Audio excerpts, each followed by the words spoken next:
Hello everyone, welcome to Demand Supply Trading Practical Session number 29 for the year 2025. Myself, Surjit Kakkar, and today is Sunday, 3rd of August 2025. And before we move ahead with the session, let's get done with the basic formalities. So make sure you people go through the disclosure, which talks about the representation, risk disclosure, risk involved in the market, and also about the copyrights. Now, we do have a channel on Telegram where we keep updating you with content related to demand supply trading methodology.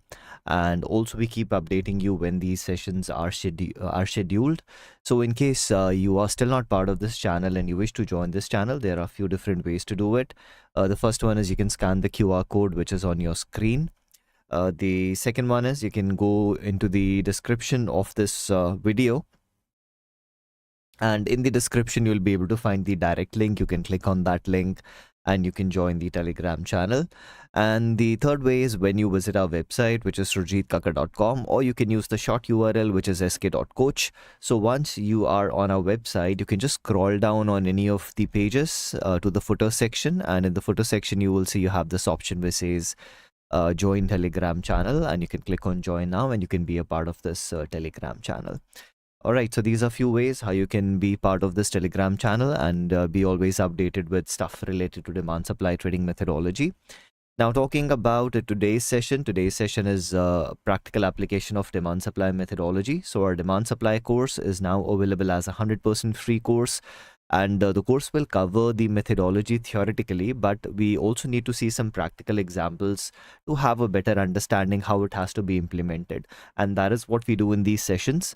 So almost every other weekend, I do a practical session where we take some practical examples. We apply the complete methodology to understand how to plan trades very mechanically and rule-based using demand supply process.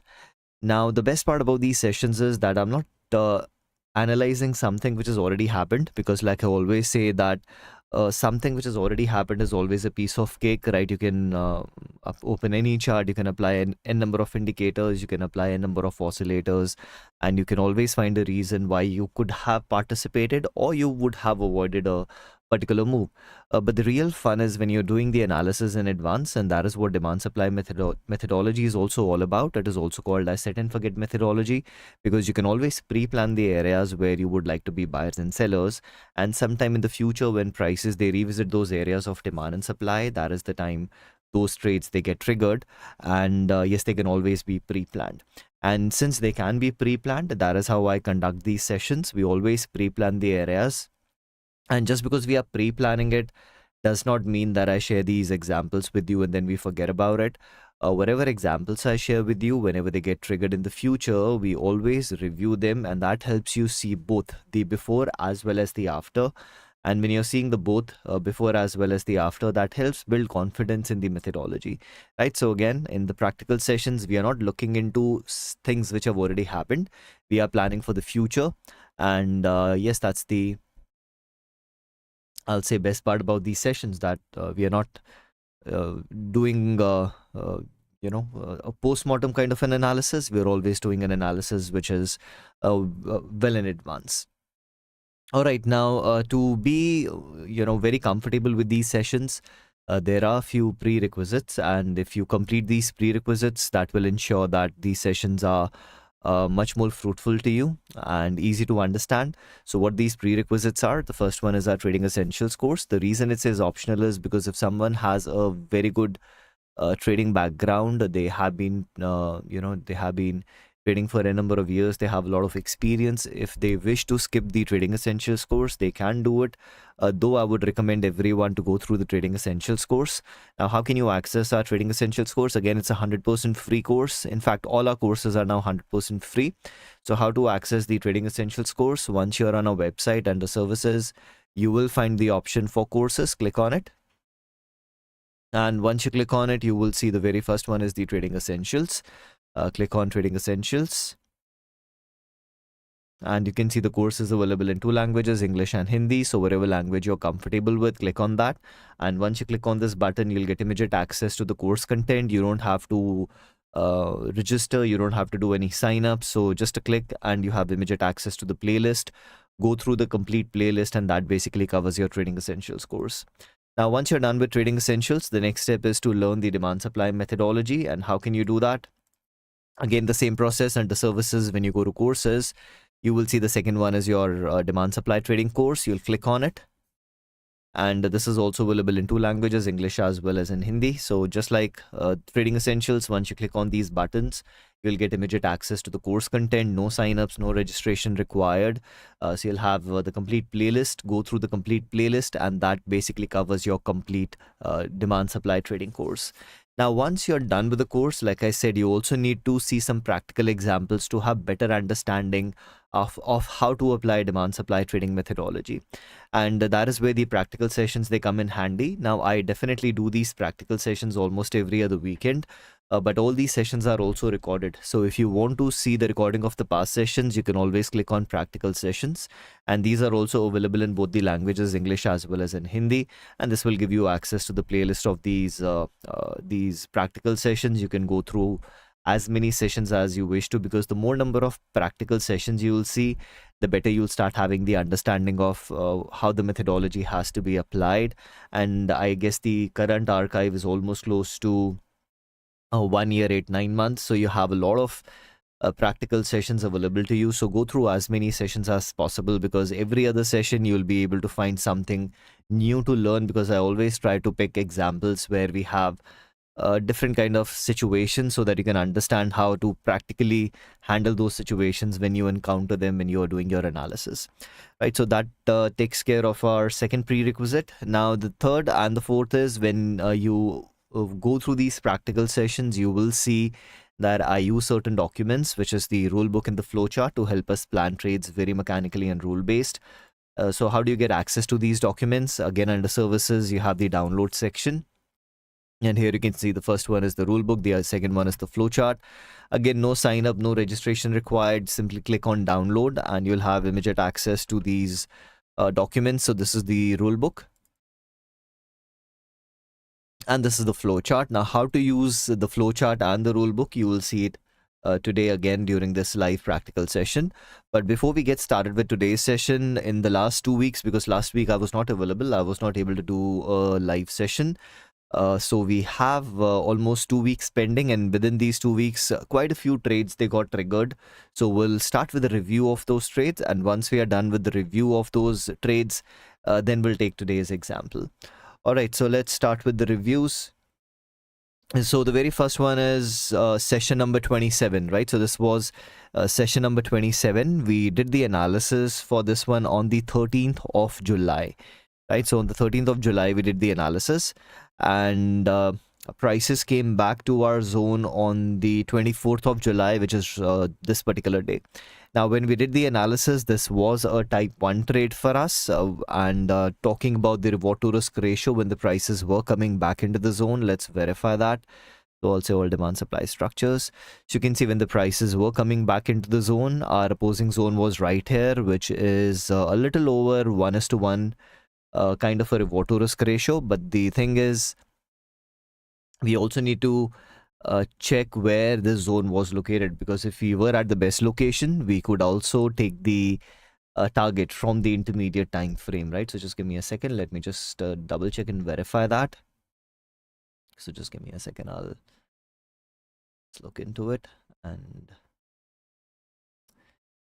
so this was session number 27. So 27 is right here. And when we were planning this trade, our location was definitely the best location. Now, when you are planning trades at the best location, like I said, if you don't have your reward to risk ratio on the lower time frame, you can always check your reward to risk ratio from the intermediate time frame, and that is what we also have as a rule in the rule book. So I'll just show you in the rule book. If I go to the target, so you can see the rule says that for the target, we always use opposing fresh area on the lower time frame using wick to wick method. But at best locations, you can also take your target from the intermediate time frame. So yes, if the lower time frame was not showing me good RR, I could have gone to the intermediate time frame. And what would have happened is this candle would still be a live candle on the 24th, right? So you would not see this as a zone at that particular point of time. And if I'm looking at the opposing fresh area, it was pretty far away. So reward to risk ratio was definitely not a challenge, which made it as a qualified trade setup for us. So this was qualified, and unfortunately prices, they went down and the zone got violated. Part of the parcel. We understand that every trade is not going to be a profitable trade. That is why reward to risk ratio is the key component of any trading strategy. So this one we will be now closing as a stopped out trade. Now let's look at the next example which got triggered. Just give me a second. Let me bring that up. So the second one which got triggered is from session number 26. Give me a second. All right. So this is session number 26, right? So we did the analysis for this one on the 6th of July. And the prices came into the zone on the 25th of July, which is right here, right? So when we did the analysis, the chart would be something like this, right? So we did the analysis on 6th of July. 6th of July was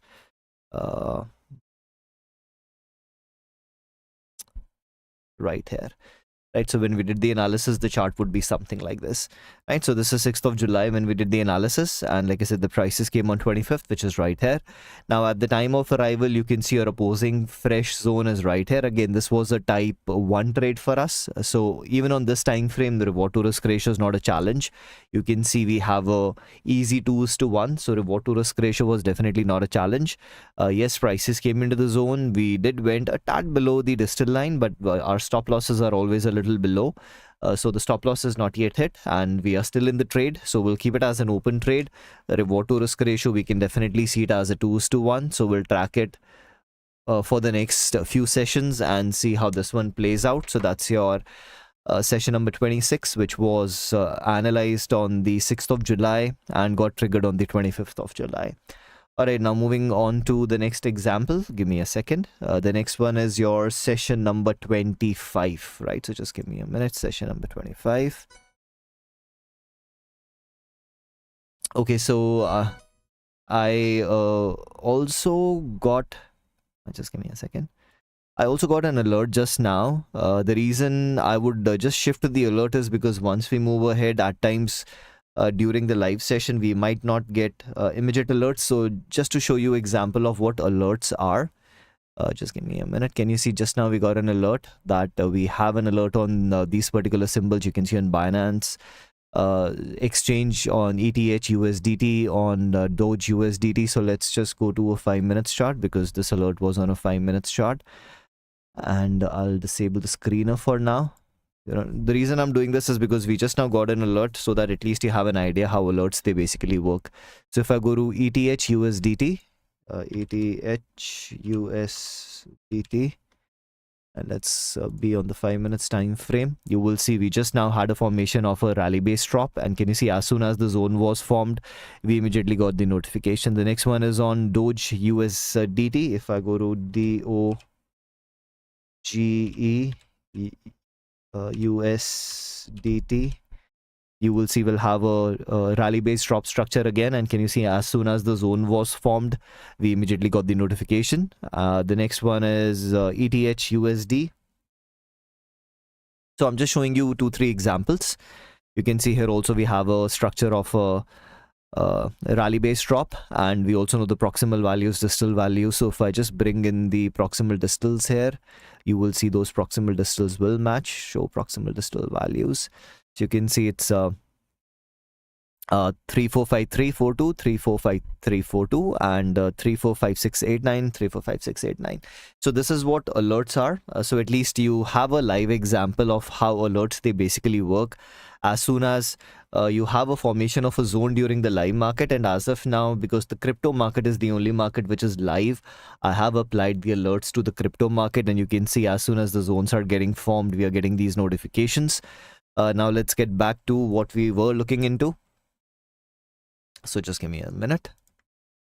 So again, I know we immediately shifted to something else. But what happens is at times during the session we might not have a formation of a quality area. So just because we had those formations, I thought let me touch upon it. All right, so the next one is your session number 25. This was again a type 1 trade. We did the analysis on the 23rd of June, and the prices came into the zone on the 28th of July. Here also you can see when the prices came into the zone, your opposing zone is already tested. In fact, let me also bring up all structures. We already have all structures. So if you're looking for a fresh area of supply, you can see a fresh area of supply is pretty far away. All other supplies are already tested. So reward to risk ratio is definitely not a challenge. So this was definitely again a valid trade for us, and as of now it has not even given us an opportunity for a 1:1 bounce. Yes, we have been getting few bounces, but this will also remain as an open trade, and we'll track it for the next few sessions and see how this one also plays out. So that's your session number 25, and we have two more examples which got triggered. Let's also review them quickly. So the next one which got triggered is your session number 20, right? So just give me a minute. All right, so you should be able to see now. So this is your session number 20. We did the analysis on the 18th of May, and the prices came into the zone on the 30th of July. Now, when we did the analysis, this was a type 2, type 3 trade, but I'm not again redoing the analysis. At times what can happen is by the time prices they come into the zone might get converted even into a type 1 trade, right? So those things can happen, and since I'm pretty sure you people now know how to verify all those things, you can always check. But here you can see prices again came into the zone at the time of arrival. The reward to risk ratio is not really nice. You can see we have just a little over 1:1, but again, let's see where we are located on the curve. So this was session number 20. So at the time of analysis, we were low on the curve, but like I said, things can change. So let's quickly verify where are we located as of now. You can see we are still low on the curve, right? So again, the reward to risk ratio has to be based on the intermediate time frame, and on the intermediate time frame we do not have a has to be based on the lower time frame, and on the lower time frame we do not have a 2:1, and since we don't have a 2:1, this will not be a valid trade for us because the RR is missing, and we don't want to get into any trade where the reward to risk ratio is less than 2:1. In fact, when you're talking about overnight trades, it has to be at least 3:1. But at the time of analysis, I'm still okay with 2:1, because if I move on to 3:1, we'll have even fewer number of examples to share. Plus, it's also the difference in the experience. If you're starting as a fresher, you should definitely be looking at a 3:1, but with time, with experience, if you want to do overnights for a 2:1, acceptable. So this one, because of the reward to risk ratio, I'll say would not be a valid trade for us. And now let's look at the last one which got triggered. That is session number 22. So let me bring up session number 22. All right, so this was session number 22. We did the analysis on the 1st of June, and the prices came into the zone on the 31st of July, which is on, I guess, this particular candle. Let's see. Yep, can you see on this particular candle we were into the zone. Now talking about your opposing area for your target, you can see at the time of arrival, which is this candle, my opposing zone would be right here. But now we also have a formation of a new supply. So what happens, when you're already entered the trade and you have a formation of a new zone? First thing is we can always check where we are located on the curve, because if you are at the best location, this can be ignored, and we can look for the target on the intermediate time frame. So let's verify that. So this is my monthly income. So you can see we are already planning the trade very low on the curve. So the advantage here is, since we don't have the reward to risk ratio on the lower time frame, we can switch to the intermediate time frame, and you can see on the intermediate time frame we don't have any opposing supply as of now. So in such case, what I can do is, because I know I can look for a bigger target, I can ignore this, and I can probably look into something which is beyond 2:1, wherein we don't have anything as of now. So this can be a trade where I can participate and keep trailing onto it, as long as we don't get stopped out, or maybe a trailing stop loss. So this will remain as an open trade, and in this case we'll just keep trailing onto it, because If you talk about your targets, we don't have anything. Now, if you want to do something like this, okay, since I don't see a target, I'm okay with 2:1. As soon as it goes to 2:1, I'll exit. Maybe partial profits, maybe 100% profits. That's your call. So out of 1, 2, 3, 4, 5 trades which got triggered in the last few days, one got stopped out. Rest of them are still holding. None of them have been stopped out as of now. None of them gave us an opportunity even to make it as a break-even trade. So we'll keep tracking the other 4. One, like I said, has already been stopped out. We'll close that one, which was session number 27. But we still have 26, 25, 20, and 22. Even though 20 was a type 2, type 3 trade, we'll still track and see how that one also progresses.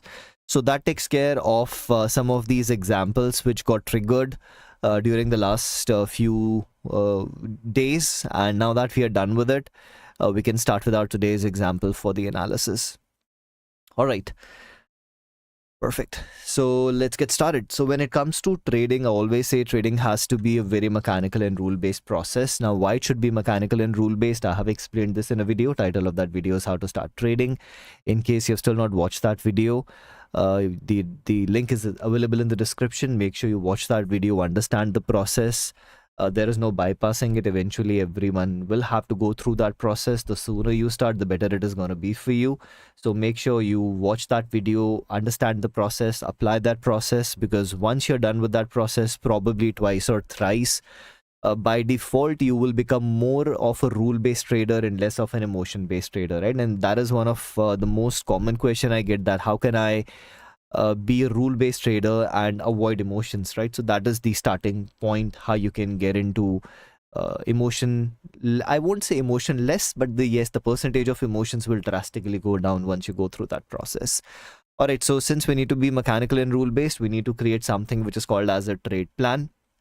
Now, the problem is when you start learning trading or when you're starting with a new methodology, it's not very easy to create a trade plan from day one, because to create a trade plan, first you need to have a good enough understanding and experience of that particular methodology. And to help you with this, I have created a trade plan for you, which is a combination of these two documents, which is your rule book and your flowchart. And this gives us a very conservative starting point to start planning trades in a very mechanical and rule-based way. But as you start having more and more experience, you can definitely tweak it, modify it based on your personal preferences. Those things can definitely be done. So what is my step number 1? So whenever we start planning our trade, the very first step is we need to define our trade purpose. Now, what do we mean by trade purpose? Trade purpose implies the expected duration of the trade, and the duration of the trade is from the time you enter the trade to the time you exit the trade. Now, when I'm talking about the exit can be the target, the exit can be break even, the exit can be the trailing stop loss, the exit can also be the stop loss, any kind of exit. So now the question comes that, why am I starting with the trade purpose as my very first step? And the reason we are doing that is because when we do our analysis, the charts that we use, they are time-based charts, and we have a number of time frames available to us. So the very first challenge we face is that there are so many time frames available. So out of these a number of time frames, which time frame should I be using for my analysis? And to overcome this challenge, we do not start by randomly selecting any time frame. We are going again go with a very logical approach, and that logical approach is that the longer I want to be in a trade, the bigger the time frame I should be using for my analysis. And similarly, the smaller I want the duration of the trade, the smaller the time frame I should be using for my analysis. So what I've done is I have divided these trades into 4 different purposes, and we call them as the hourly income, daily income, weekly income, and monthly income. Hourly income implies a trade where my expectation is that this trade can last for an hour or few hours. Daily income, a trade which can last for a day or few days. Weekly income, a trade which can last for a week or few weeks. And monthly income is a trade which can last for a month or few months. Now, very important, by definition, I said daily income is a trade which can last for a day or few days. But when you're trading markets which are not 24-hour markets, then I'm pretty sure you people would have experienced that whenever these markets they open, some symbols they'll gap up and some symbols they'll gap down. Now, because of this gap up, gap down, what can happen is if you get a gap in your favor, you might get profit, which is bigger than what you were expecting on that trade. But if you get a gap against you, you can also lose more than what you were willing to lose on that trade. So we understand that holding a position overnight always has that unnecessary add-on gap risk, specifically for the markets which are not 24-hour markets. So that is why my recommendation to all of you is that your ALIs and dailies initially should be done strictly as intraday trades. Do not keep these positions overnight and take that unnecessary overnight gap risk. For weekly monthlies, anyhow, we are not expecting to get the exit the same day. So here we have no choice. We'll have to keep these positions as overnight positions. But that does not mean that for weekly monthlies, we cannot have gap against us. It can still happen. But since you're leaning against some bigger time frames, the probability definitely reduces. But as you have more and more experience, if you want to include even daily income into overnight trades, that can definitely be done. So my step one is I need to define my trade purpose. Let's assume I opted. I want to plan monthly income trades. Now, once I selected my purpose of trade, what is going to happen? From the rule book, I'll get to know what time frames I should be using. So if you go to page number 28 on the rule book, we start with the topic, which is multiple time frame analysis, because demand supply is not based on single time frame. Demand supply methodology is based on multiple time frame analysis. So what are the multiple time frames we use? We use a minimum of 4 different time frames, and we call them as the high time frame HTF, intermediate time frame ITF, lower time frame LTF, and the refining time frame RTF. Higher time frame is used for demand supply curve analysis. Intermediate is used for trend analysis. On the lower time frame, we identify areas of demand and supply for our entries and exits. And the refining time frame can be used for multiple purposes, like fine-tuning the zone, different kind of entries like your type 2, type 3 entries, or in case we need to apply some additional rules, that is also where this time frame can help us. Next, what are the 4 different trade purposes? We have already talked about it. What is HIT, DIT, WIT, and MIT? So now the question comes that for every purpose of trade, what will be my time frames? And you get the answer from this table. Now mind it, this table, which is on page number 31, is specifically for the NSE market, because this market is only open for 6 hours and 15 minutes. But if you're trading markets which are open for longer duration, then you can refer to the table which is on page number 32, like your commodities, forex, cryptos, or let's say you're trading some international markets which are open for longer durations, then you can look into this table. Since I'll be taking examples from the NSE, I'll be looking into this table. And from here, because I opted, I want to plan monthly income trades. I got to know that my time frames as a monthly income trader will be monthly, weekly, daily 60. Monthly will be the higher time frame, which is used for curve analysis. Intermediate will be weekly, used for trend analysis. Lower time frame is daily. That is where we will get our SCTS from. SCTS stands for stop loss, entry, target, and size. And in case I need to use the refining time frame, that is going to be the 60 minutes chart. And the refining time frame can be used for multiple purposes, like fine-tuning the zone, type 2, type 3 entries, or in case I need to apply some additional rules, that is also where this time frame can help us. So as soon as I'm done with my step number 1, I have the clarity to what time frames I'll be using, plus what is going to be the purpose of each and every time frame. So my challenge number 1 is taken care. Now the next challenge is, yes, I do know my time frames, but let's say if I take the example for NSE. Now on NSE, we have over 2000 plus companies listed. So humanly not possible that every day I sit and analyze 2000 companies. So what we need to do now is we need to have a process in place which can help me get a smaller list of symbols, because if I have a smaller list of symbols, I can do my analysis almost every other day. So how do you get that smaller list of symbols? For this, you'll use certain computer programs which are called as scanners or screeners. So if you'll do a Google search, you'll be able to find a number of free scanners, free screeners with different logics which can help you shortlist symbols. But the problem is there was no scanner screener based on demand supply methodology. So that is where we have also created 2 custom built tools. I'll just quickly show you what these tools are, because this is again one of the requests I have been getting from many of you, that, you know, even during the session, if you can just quickly show how these tools they work. But otherwise, once you go to our website, you will also be able to find the detailed walkthrough videos of it. I'll tell you how to access it, and then I'll quickly show you how these tools they basically work. So just to understand how these tools they basically work, you can visit our website. And once you visit our website, you can go under services, trading view indicators.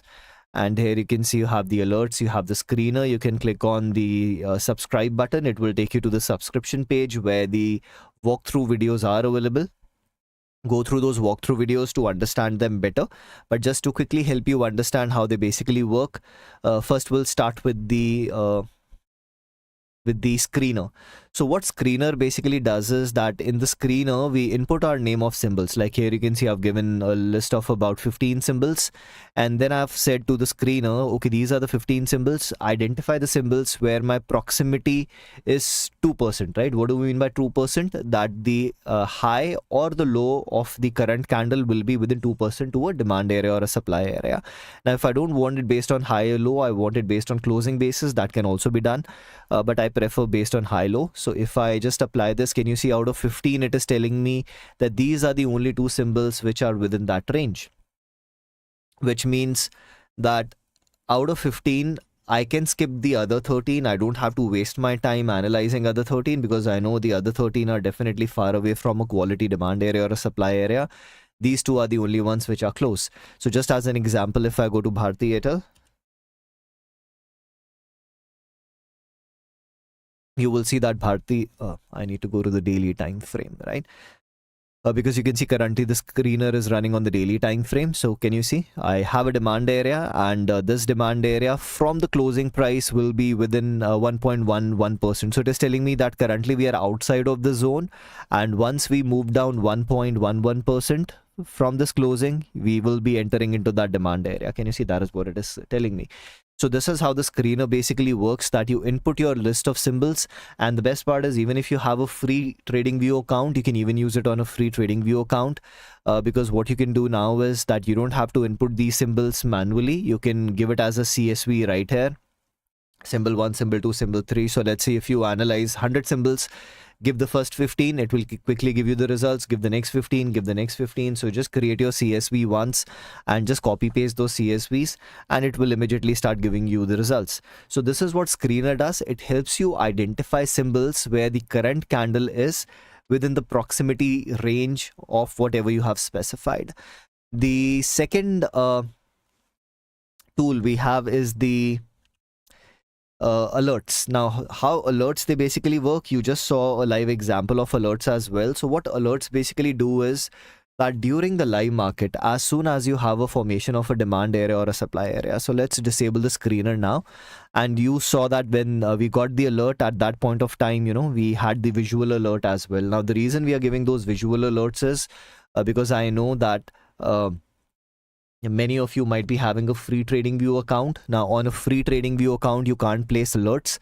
So since you can't place alerts, at least visually you will get to know where those demand and supply areas are getting formed. So for alerts, I already showed you an example when the alert was generated, and currently I have placed the alerts on a 5 minutes time frame. So this was the last alert we got. I'll remove this. And now during the session, if we get the alert again, I'll again show you the example of how alerts they basically work. And currently I have placed an alert on a 5 minutes time frame because I know that if I place an alert on an hourly time frame or a bigger time frame, we might not get any alerts during the session. At least on a 5 minutes time frame, there is a possibility that we might get an alert during the session. So in case we get some alerts, we'll come back and we'll see how alerts they basically work. All right, so that takes care of a quick intro to what is alerts and screener. So alerts, they update you during the live market as and when the zones are getting formed. Screener, they update you symbols where we are getting closer to the demand zone or closer to the supply zone. Perfect. So yes, whatever process you wish to use for shortlisting your symbols, always remember that your scanner screeners, they do not tell you what you need to buy or sell. They only help you get a smaller list. Once you have that small list, you'll have to analyze and see which one matches with your trade plan. Whatever matches with your trade plan might be an opportunity for you. Whatever doesn't match with your trade plan, you simply skip it.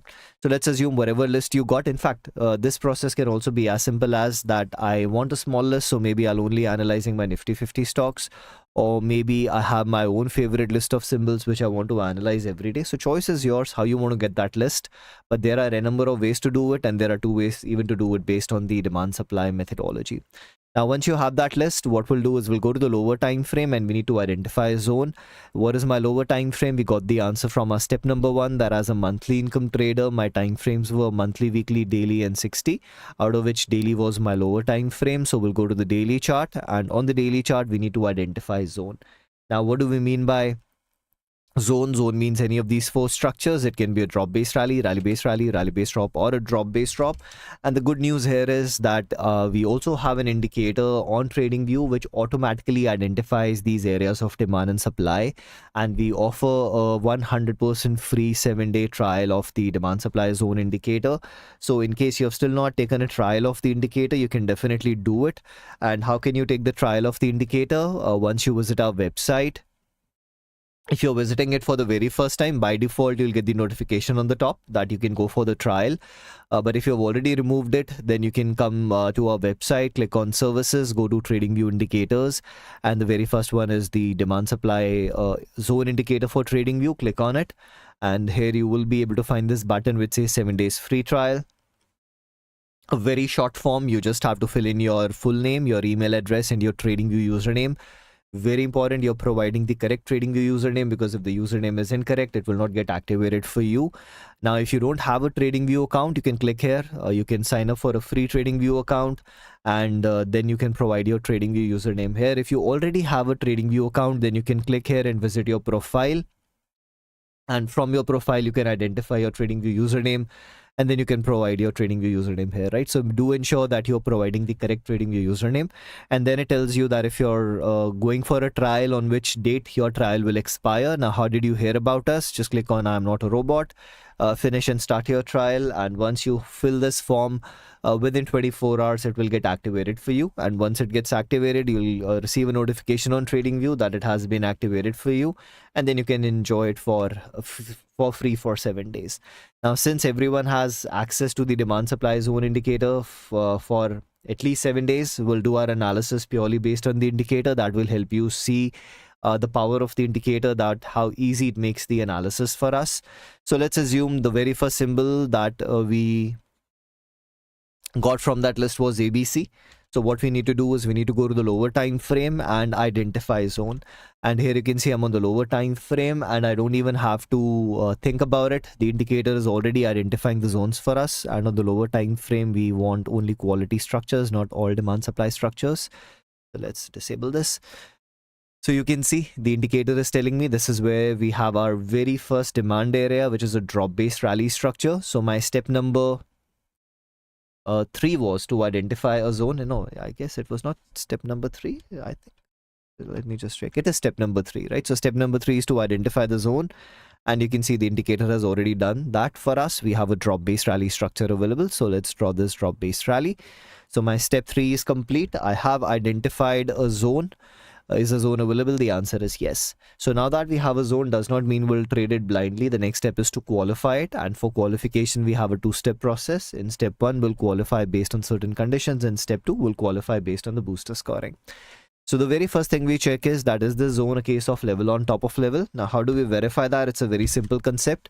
If you have an intermediate time frame zone, and the same intermediate time frame zone divides into multiple zones on the lower time frame. So again, when your intermediate time frame zone divides into multiple zones on the lower time frame, we call it as a case of level on top of level.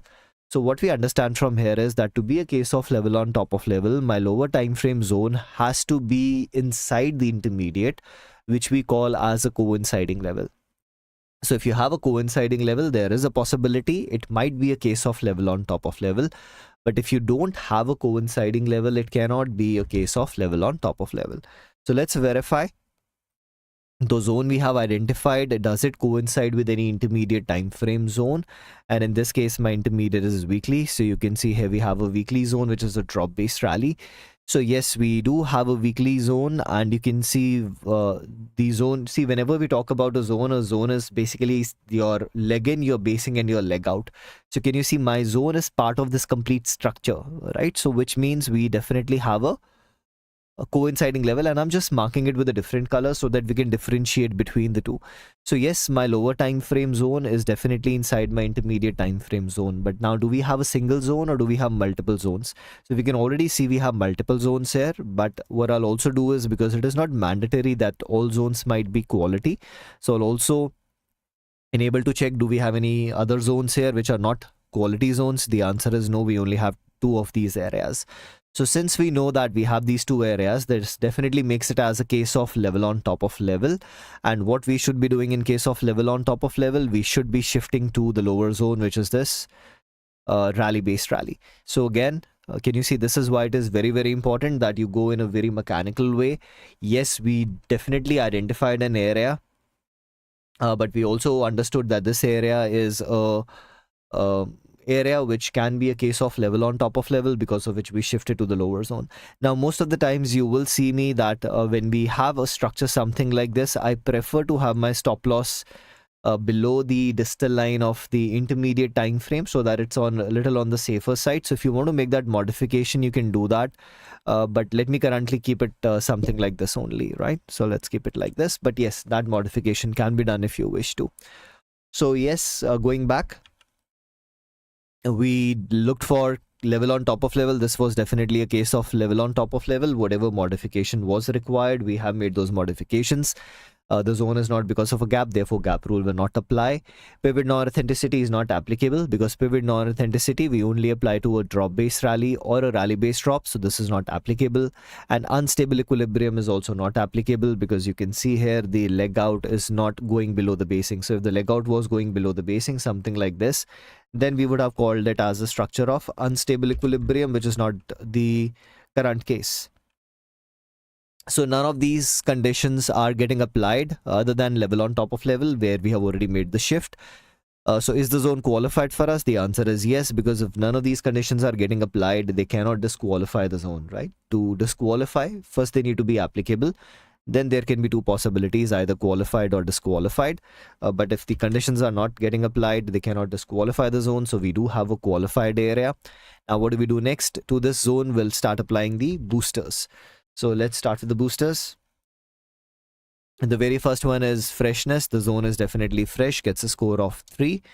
The next one is strength. We have an explosive move. That is the reason the indicator is identifying it. So for explosive, we'll give it a score of 2. Time at the zone, we only have one candle, which is again a score of 2. Reward to risk ratio, we'll take it as an assumption. Because things can change based on the arrival. So we'll assume that when the prices are coming back, we do have the required RR. If that is missing, then definitely by default, we will be skipping the trade. But for now, we'll take it as an assumption. Next is location. For location, we'll go to our higher time frame, which is monthly. So now what you can see is we do have a monthly demand area. We don't have a monthly supply area. Now we have taken such examples a number of times in the past. Let's again understand how to do this. Okay, so now you can see I just now got an alert. So let me again show you how alerts they basically work. So you can see my alert is placed on the 5 minutes chart. Now let's assume you have a free account. You will not get a notification, but at least on the chart you can see that on BNB USDT. So if I go to BNB US crypto USDT, we have a formation of a rally based drop. So here you can see I need to go to the 5 minutes chart. So probably this is the rally based drop. It is identifying for us rally based drop. But again, what would have happened is, because at the starting of this candle, in fact, you know, if I bring it on this chart itself, then we might be able to see it, because at times this does happen that on a different chart it might not match because of a small little variation. So if I go here to BNB USDT,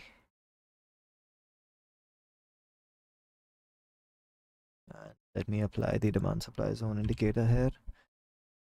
Demand supply zone indicator.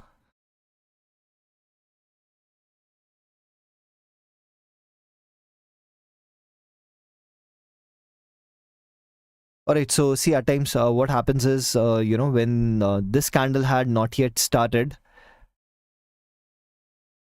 let me just verify the numbers. Yep, so can you see that's the 44779, perfect, and that's the 50, right? So at times what happens is, when we were still on this candle, it would be taking it as a zone, right? But when the next candle starts, at times there is small little variation in the calculation, due to which it would now not, you know, mark this. In fact, I'll also note it as a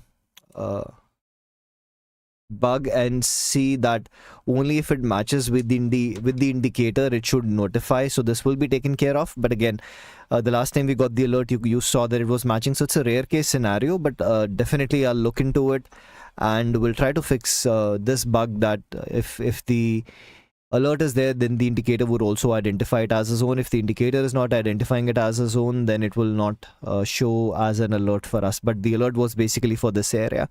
So if I just draw the zone here, you can see it was for this one. And here you can see the numbers, 744.79, 745.50, right? So it was taking it as a zone, but because what happens is when the next candle starts, at times the calculation it is looking at, it varies a little bit. Because see what happens is, as soon as this candle closed, the calculation was done, and when this candle started, then again the calculation is getting done, where there might be at times small little variations, due to which, in fact, let me also see the default settings are perfect here. And I'm not sure if I place the alerts for quality areas and non-quality areas. In fact, one thing could be maybe the alerts were also placed for non-quality areas. So if I say it all demand supply structures, then it might mark it, right? So that could also be one of the reason that when I place the alert, because I'm not sure whether I place the alert for quality areas or non-quality areas as well. So that could also be one of the reason the alert is getting generated, because they were placed for the non-quality areas, right? So that could also be one of the reason why we got the notification. So we'll keep it and we'll see it as we move forward. So again, as of now, you could see, so I think most probably the alerts were placed for all zones, not just quality zones. So that is the reason this alert we just got right now, though the indicator was set to only quality areas. So once I set the indicator also to all demand supply structures, you saw that it is matching now. And can you see, since the 5 minutes have now completed, there are no zones on this particular 5-minute interval. That is the reason it is not showing us anything. But again, if we get more alerts during the session, I'll show you again. So I think the challenge here was that the alerts are placed for all zones, not just quality zones. So I just changed the indicator settings also to all zones. So now they will definitely match. All right, now going back to this. So like I said, when you have a demand area, you don't have a supply area. There are a few different things which we can do. The very first one is, I can say, okay, because I need a demand zone and a supply zone to do my curve analysis, and one of them is missing, I'll skip this symbol, I'll move on to another symbol. So that's the very first scenario, which is the most conservative approach. The second one can be, okay, I know that I don't have supply, but logically, if the price is, because if I look from the current market price, the most recent pivot high is here, right? So that is where prices just started moving down. So if the prices started moving down from here, the most logical reason for in fact, the only logical reason for prices to move down, there has to be some supply. It's just that I don't see that supply on this particular time frame. But if I go to some smaller time frames, I might start seeing some supply somewhere around here. You can see we have this weekly supply. If I go to daily, again, you might have some supply areas here. If I change this to all demand supply structures, you can see we again have some supply zones here.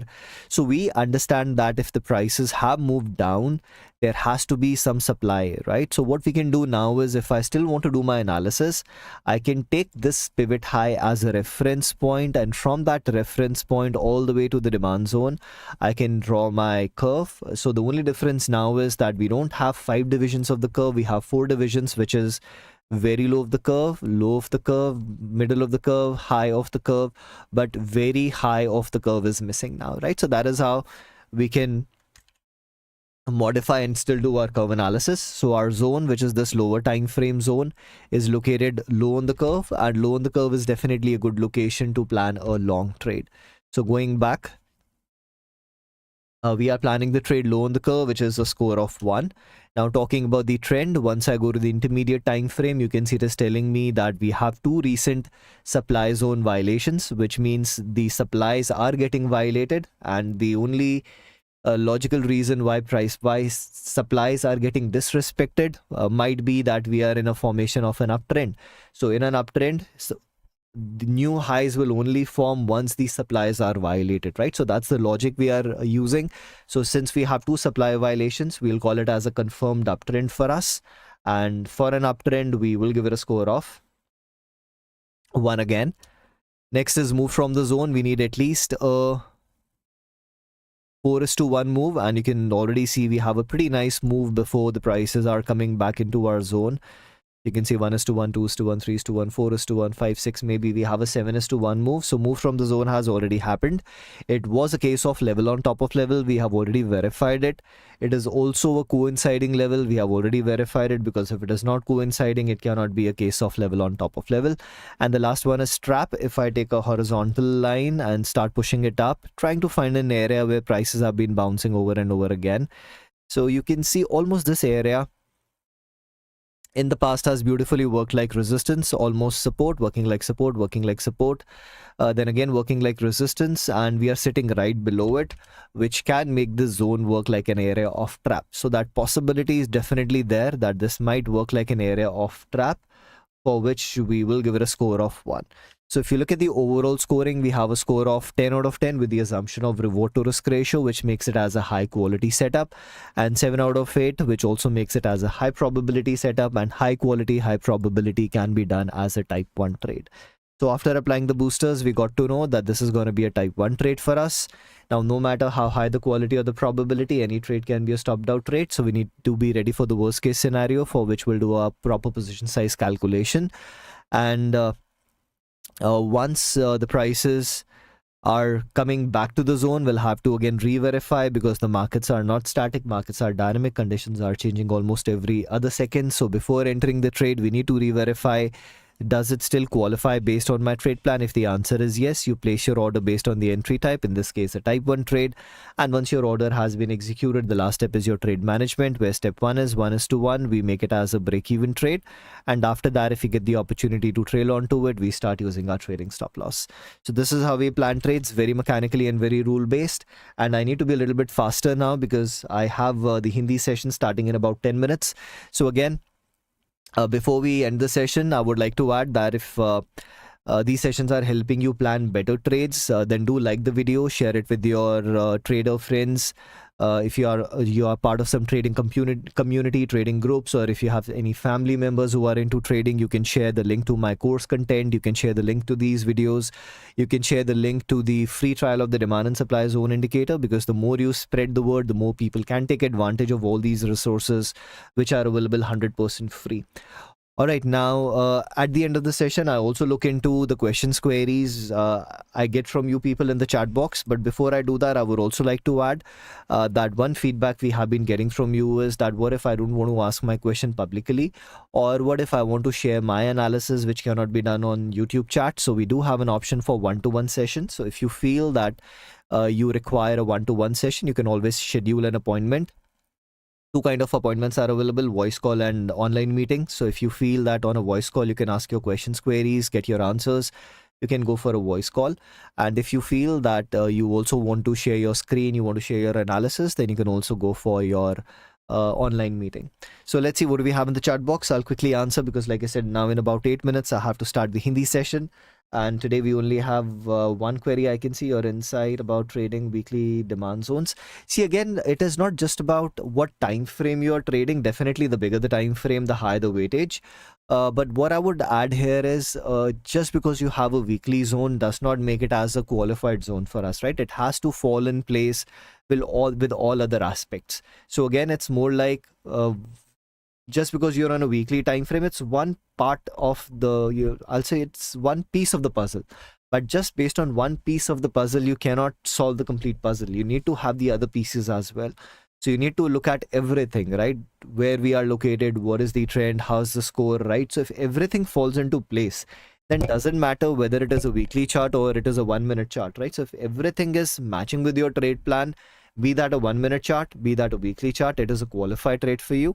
If it is not matching with your trade plan, then even if it is a weekly time frame, it is not a qualified trade for us. So just being a weekly time frame will not make anything by default a qualified setup for us. But definitely I'll add a 1 minute chart versus a weekly chart. Weekly will definitely have a higher weightage, but that's just one part of it, right? So everything has to fall in place. Perfect. So that brings us to the end of today's session. Thank you everyone for joining in. I'll be seeing you next on the next weekend. Till then, trade safe. Enjoy your Sunday. Take care. Bye bye.